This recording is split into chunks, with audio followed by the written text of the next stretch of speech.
Okay, this is Turquoise, and I just popped her up on the table because I try to do a little bit of grooming with her every day.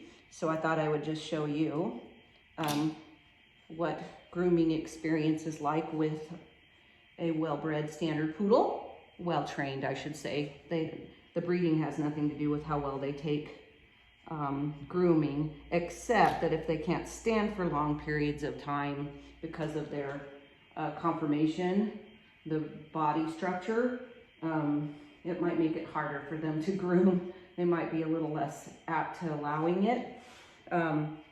So if you see her looking at me, she's going to look at everything that I do, because that is what a poodle does. They want to see what you're doing and if they should be concerned about it or or anything like that. So I'm just taking a comb through her right now, but when I groom her, I do the comb, the brush and the comb, and I use one of these brushes. This is called a Flying Perfect, and it's got the really high, this one's getting really worn out because I've had it for years, but it's sit. No, you have to stay. It has the typical, let's see if I have the other one. I have the other one. So this one is newer, and these are only comparatively to the Chris Christensen brushes that everybody raves about. These are just like them, but Chris Christensen's are $75 and these are like $35, $39. So, and I've had this one for the full 9 years that I've owned Breezy. So this one is getting really worn out, but this one is going strong, and it gets way down. So when their hair starts being show quality hair, which is, this is just puppy hair, but it'll get like this thick if you let it, and you need something that is this high of a stacked brush bristle in order to get through that coat. And the coat will be much more dense because it's supposed to be waterproof or water resistant, like kind of oily and wiry. And so when they get that fur, it's really hard to get a regular brush or a brush with small tines on it, small bristles, to get through all the way to the skin. And one thing about standard poodles that you'll find is that if you don't brush them all the way to the skin and actually can see their skin with the brush, like, so what I do is I brush it and then I comb it and make sure that I can put the comb on the skin and bring it through. If you don't do that, you will find that nobody will groom them for you without shaving them all the way off, because their fur is just meant to be so dense, they won't be able to get their razor through it. So that's really important that you maintain a good coat, and especially if you're going to do any conformation showing. If you're doing hunting trials, you can put her in a hunting coat, and that's really short, and you don't need to worry about that then, because she won't get matted. More than likely won't get matted.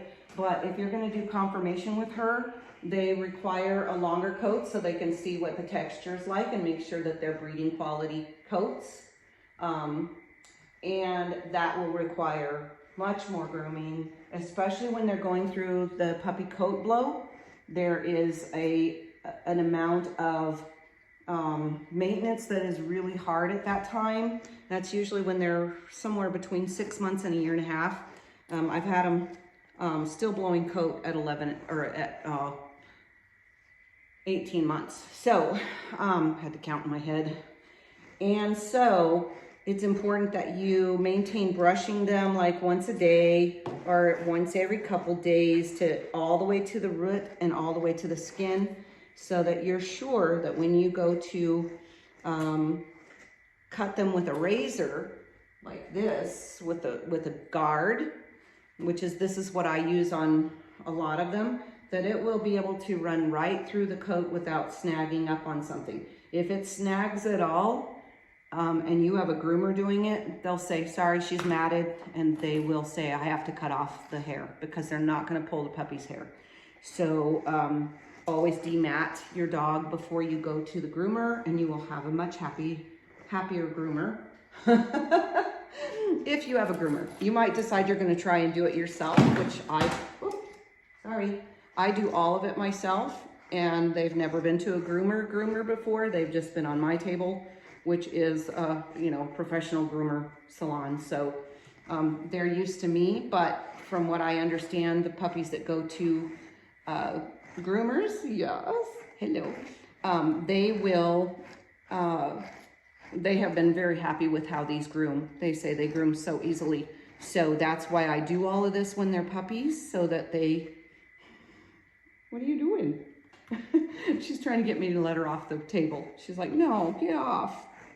No. But she's really obedient and she really minds well. So if you just say, no, we're staying here for a while on the table, then she finally gives up. She's going to play now. Are you going to play? Huh? She's such a good girl and she's so easy. I mean, she's super easy. I can shave her face. I can shave her, her feet. She does not have any problem with her feet shaving. It's hard to tell right now if her feet are going to be show quality. What they really want is a real high, tight foot. And so far, they look pretty good, but it's hard to tell at this age because when they get hormonally, you know, into the teenager days, their feet sometimes will flatten out a little bit. And whether they're going to move back to a higher, you know, tight foot, that's anybody's guess. But you hope, because you bred 2 dogs with high, tight feet, that will work out. So both of their feet, both of the parents' feet are beautiful. Feet are beautiful. And so we're expecting them to also be beautiful. So, but that doesn't always turn out that way. So I'm just telling you these things so that you know what the possibilities are. And that doesn't mean that she wouldn't be breeding quality. That would mean that if you do put a male with her and she has a little bit flatter feet, you would need to put a male with her that has beautiful high, tight feet to upgrade that. So just because she doesn't have everything that a breeding quality puppy might have, that's not the end all. So you just want to use some brains about what you would be breeding and how you would be improving on it. So when I told you that my puppies had flat fronts, I'm going to turn it around here so you can maybe see. Let's see if I can put it here. Okay, so this is what I mean by flat front. Here, put your feet right there and right there. Good job. She's like, you're pushing me off the table, aren't you? I'm going to put her feet back here where they belong, like this. And I'm going to put her tail up and put her head up. And then we're going to see, she's got a little bit too. There we go. And we're going to see what her front looks like. So she's got a little bit of front to her right here. It's not completely hollowed out. And to know, you're going to have to pull down. But see how her leg comes in here? And she does have some chest. See the chest? But I wouldn't say she's got a lot of chest, but she's got enough to show. And she's got really nice layback. So her layback, and I don't know if you even want to know all this. If you don't, you can just, you know, ditch it. But her layback is point of chest, which is this bone right here, and point of shoulder, which is this bone right here. So she's got a pretty nice layback, which means this angle right here, and then this angle to her elbow is right here. It goes this way. So she's got a really nice layback. She could have a little more, but it's pretty nice. She could have a little more neck to her, which would be nice, but she's got pretty nice neck too. So she's not like lacking neck. She's got a really good face. She's got what do you call this? Her, what is it? Her face is, she's got a nice nose. Huh, I can't remember the name of that for some reason right now. I'm getting old and my neurons don't connect like they're supposed to anymore. But she does have a little bit of a sag lip, which they like a tight lip, which would be like that, or not quite that much. They can have a little bit of sag though. Her aunt that's a grand champion has a very saggy lip, and so they just look at overall, you know, they're looking at the whole animal. You don't want like the bite to be way back here and make them look like, you know, dorky. Their ear set should be right at the corner of the eye, which hers are.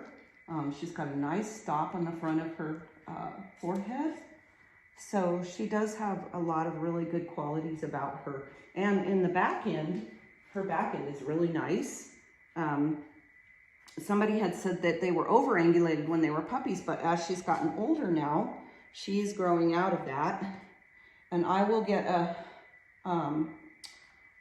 a stacked picture for you so that you can see her angulation in the back better. I'll have my husband take a picture. But her tail is nice and high. It's coming out of the center of her hip. So here's her hip, and here's her point of tail, or her, what do you call it, pin bone.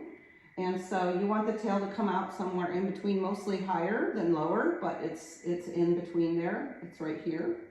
Wait, good girl. So she's got a very nice tail. She's got nice angles. She goes down here, she comes out here, and she's straight down in the hock, which is nice. She's got small hocks, which is pretty. So she's got a really nice tuck up right here, and she's not too long in the loin, which is this area right here.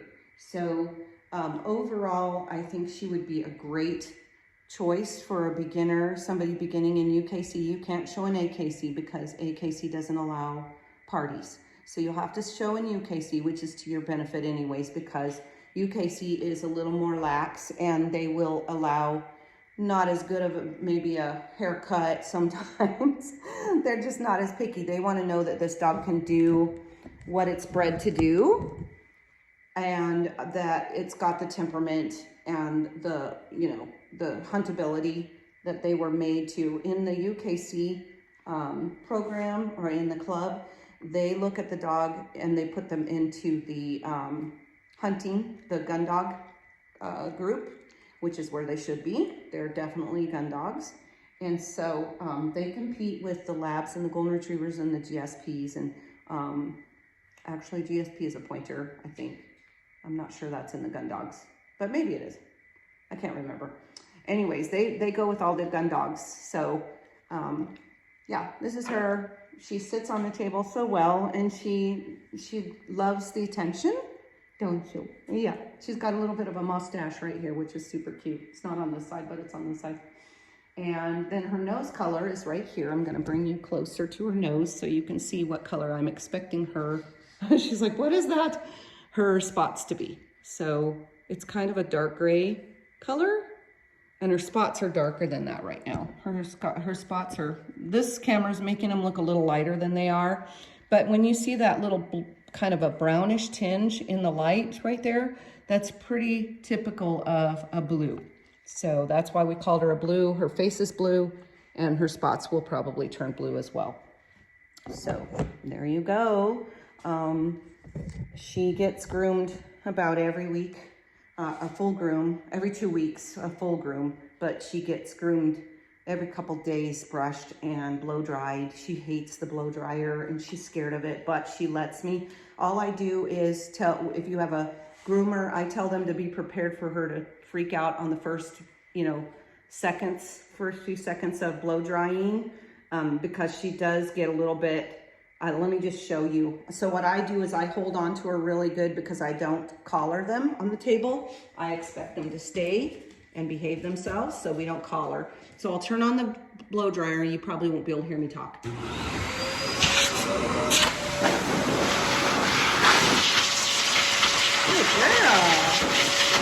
Good job. Good girl. Good girl. Okay. And then once I already have got the blow dryer on her, she calms down. So, good job. Yeah.